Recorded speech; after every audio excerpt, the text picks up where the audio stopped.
Deuteronomy chapter 8. All the commandments which I command thee this day shall ye observe to do, that ye may live and multiply, and go in and possess the land which the Lord sware unto your fathers. And thou shalt remember all the way which the Lord thy God led thee these 40 years in the wilderness, to humble thee, and to prove thee, to know what was in thine heart, whether thou wouldest keep his commandments or no. And he humbled thee, and suffered thee to hunger, and fed thee with manna, which thou knewest not, neither did thy fathers know, that he might make thee know that man doth not live by bread alone, but by every word that proceedeth out of the mouth of the Lord doth man live.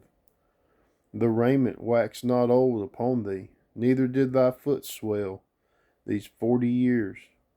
Thou shalt also consider in thine heart that as a man chasteneth his son, so the Lord thy God chasteneth thee. Therefore thou shalt keep the commandments of the Lord thy God, to walk in his ways, to fear him.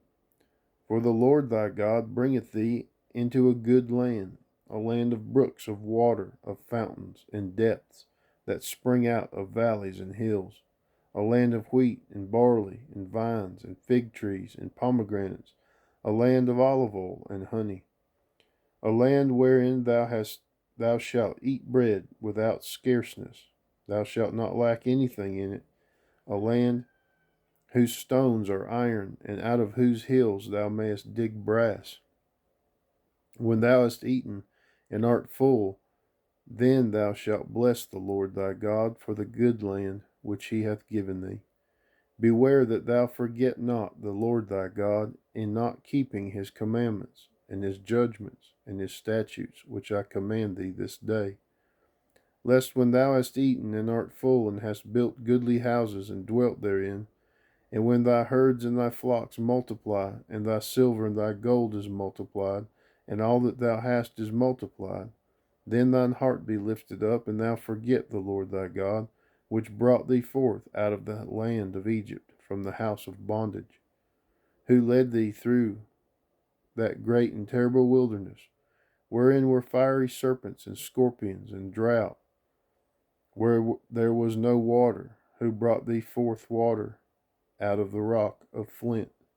who fed thee in the wilderness with manna, which thy fathers knew not, that he might humble thee, and that he might prove thee to do thee good at thy latter end.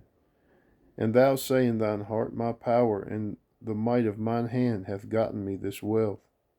But thou shalt remember the Lord thy God, for it is he that giveth thee power to get wealth, that he may establish his covenant which he sware unto thy fathers, as it is this day. And it shall be, if thou do at all forget the Lord thy God, and walk after other gods, and serve them and worship them, I testify against you this day that ye shall surely perish. As the nations which the Lord destroyeth before your face, so shall ye perish, because ye would not be obedient unto the voice of the Lord your God.